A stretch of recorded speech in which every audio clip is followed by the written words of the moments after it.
My name is Terry Brown, and today's topic is what is supervision? Now, supervision is a widely misunderstood term. Many people believe it applies only to people who oversee the productivity and development of entry-level workers. That's simply not true. Now, when we think of the term supervisor, it generally means one's immediate superior in the workplace. That is, the person whom you report to directly within your organization. For example, a middle manager supervisor would generally be a top manager. A first line manager supervisor would be a middle manager, and a worker's supervisor generally would be a first line manager. Now, supervisors typically are responsible for their direct reports' progress and productivity in the organization. They often include conduct basic management skills like decision making, problem solving, planning, organizing teams, and hiring new employees, and I can go on and on. Now, the typical roles within supervision is very interesting when you think about it.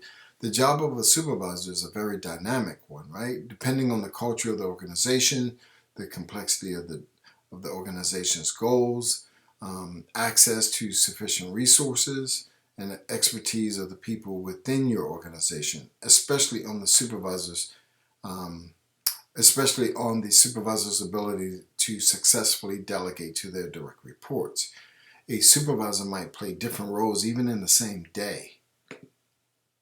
So let's go through a few of the different types of supervisors. One, I call it an advocate, which is a supervisor that's responsible to represent the employee's requests and management's requests, along with also representing the employee's case for deserving maybe an award or a promotion. For example, if an employee deserves a promotion, the supervisor often must justify the case for promotion to the supervisor as well. If the employee has a rather unique personal situation that warrants special consideration by the rest of management, the supervisor must explain this situation and how it can be handled. The supervisor is also responsible to advocate for upper management when it wants all the employees to understand and embrace a major management decision. It's not unusual for employees to sometimes see the supervisor as part of management, while at other times seeing the supervisor as a personal friend. I think I've been there before. The other one is boss. I mean, there are many different names for leaders in organizations and how they are viewed. However, the most conventional term and the most widely understood is that of boss. The supervisor is deemed to be the boss when people in the department or organization are ultimately looking for direction and guidance in their jobs. The ways that a supervisor carries out that role can vary from strong direction, advice, and deadlines to consensus-based decisions throughout or thoughtful questioning and adaptive deadlines. Coaching.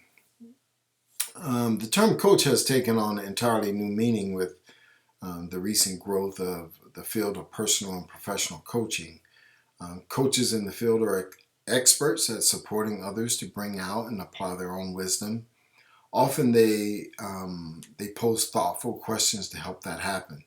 Still, supervisors might guide their employees to increase performances and satisfaction in a variety of ways, ranging from useful advice and feedback to thoughtful questions and support. The other one is interesting. It's the facilitator. I'm not sure if you have this in your job, but you're going to recognize it from this day forward. The job of a facilitator is to support a group of people to clarify their desired results and achieve their results by working with each other.